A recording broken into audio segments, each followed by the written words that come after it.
jersey today. How's he feeling, and how has he looked at practice this week? Yeah, he's still progressing, going through to get ready. He has a few important days coming up here. We'll see how it goes. We'll see where he is for the game. DeMeco, you've studied Kyler Murray enough the last couple of years. Do you notice anything different, what he's doing this year to get that completion percentage and the passing game? I think it's still same offense where the ball is coming out quick. You have the quick throws, and the biggest thing I think they added a lot of playmakers around him where, he can get the ball out quick on screens. Running backs are running the ball well. So I think overall, schematically, they're doing a good job of getting the ball in the playmakers' hands. And you're not seeing Kyler, try to do it all himself as he kind of did in the past, whether it's trying to take off and run. He's not running as much. He can still run. He's still elusive, still fast. One of the quickest, fastest quarterbacks I've ever seen. A very talented guy. And they surrounded him with a lot of playmakers, which makes it a very difficult offense to defend. I appreciate D Ford's injury history, and I'm sure you have to be cautious with him. But he actually was fairly explosive on Sunday, but he only played 12 snaps. How do you balance that? And is the fact that he has a game where he just plays 12 snaps? Is it just watching out for him and making sure he can get through a whole season? Yeah, D has done a great job for us. D has done a great job of getting after the quarterback, and that's what D does really well. And he's done it at a high level for a long time. So when it comes to snap counts or however that game dictates, each game is different. So whatever it dictates, for his snap counts, he's ready to go. He's shown the explosion, the speed off the edge, and he's been a playmaker for us. So I'm happy with where D is. Well, why? I guess when he is a playmaker and he does look explosive, why doesn't he play more than 12 snaps? Yeah, that's the role we have now. And if it's 12 snaps, it's not a set. Like D is only getting this amount of plays. However the game dictates his reps go, that's how it goes for him. Fred Warner talked about after Green Bay, everybody needing to be locked into their assignments, and it seemed like that happened versus Seattle a little bit more. What was it that changed in that week between that kind of got everybody refocused?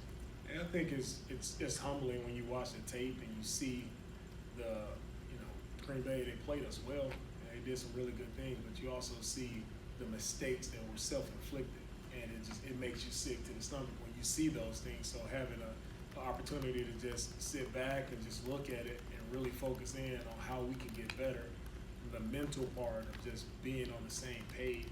And I think all the guys, Fred is correct, all the guys is looking at it and seeing like, hey, it won't change, it's about us. If we're doing what we're supposed to do and make teams earn every yard, make teams have to drive the field on us, and we'll see how good they are, but let's not let the 49ers beat the 49ers. Let's not have self-inflicting penalties or mental errors where we're hurting ourselves. Let's just be as crisp as possible and play our style of football. As a linebacker, how hard is it when you see a quarterback break out of the pocket to stay disciplined and not go after him, staying behind the line of scrimmage? Yeah, it takes a lot of discipline. It takes a lot of practice. When you see quarterbacks break out of the pocket, it's just your natural reaction is the guy's running with the ball, so I have to go up and get him. But you have to understand, with Kyler has been our main focus all week, is talking about plastering and coverage, because he's not escaping to run per se. He's escaping to hit the big explosive play. So our guys have to be disciplined, stay back in coverage, and we'll come up after he crosses the line of scrimmage. What do you guys need to do to create more takeaways? To create more takeaways, and guys just have to keep plugging. I think we got 2 balls out this past Sunday, forced 2 fumbles, but the ball landed right back into the opponent's hands. So guys just have to keep doing what they're doing. Have a mindset to go after the ball. The ball is up in the air. Have the mindset to go up and pick the ball off. Be aggressive from that standpoint. So I think turnovers, they'll come. Guys just have to keep playing with the effort that they're playing with. Keep attacking the ball the way they've been doing, and it'll bounce our way. When you look at Arizona's production receivers, there's like 5 of them with almost the same exact line. Are they running the air raid to near perfection when they're that balanced, and how difficult is it to prepare for something that could go to any of those receivers? Yeah, you have to be dialed in. Like you said, they have a lot of weapons. You know, when it comes to the receivers, probably the most complete group we'll see. You know, as far as the playmakers and guys who've been in this league and done it at a high level. So, and the ball can go anywhere. So everybody has to be on top of their job. Everybody just has to be disciplined from a defensive standpoint. Nobody has to panic or anything. Everybody just be disciplined, play with good eyes, and we'll make the plays we should make. You know, Jason Brett had a pretty admirable play last year against DeAndre Hopkins. Is he around at all, or sharing any notes with the corners that are? Yeah, JV has been around. You know, I still see him. He's around, and you know, it's just lifting spirits to see him with a smile on his face, and he just, you know, he brings me joy just to see him around and still leading from that perspective, talking to the guys, making sure they're in tune with the game plan. He's in tune with what we're doing and game plan every week. He's calling, talking to the guys, checking in on them. So JV is still around, still involved. It's kind of the best advice maybe you can give them is to play confidently when you're going against a big guy like he does. Oh, for sure. That's any corner, any safety, any DB. When you're matched up out there on some of the best athletes in the world, it's all about confidence. I think that's half the battle right there. You have to be confident in what you're doing and confident that you can make a play against anyone you line up against. So that's our corners or safeties have to have that mindset, and they will have it this week. Why did you have to go with Drake Kirkpatrick and then Dante Johnson in the slot as opposed to Lenore in one of those two spots? Yeah, we made some moves. We practiced throughout the week, and guys did a good job, and we went with what we felt like would be the best group for us going into this week. Does he still have some, you know, I know he started camp off, he didn't start playing in the slot until later on in camp. Is there still some room he has to learn in the slot? Oh, for sure. I mean, the rookie is a lot for a rookie to process and go out and handle, you know, in a game. So I think he's still processing a lot. He's still coming along. He still has a lot of learning to do, a lot of growth, but that's any young player. That's how it's going to be for any young player. No young player is going to come in and have it all in 3 or 4 weeks. It is a maturity process that he has to go through, and he's battling. He's competing. He's still doing everything the right way. Just has to keep working.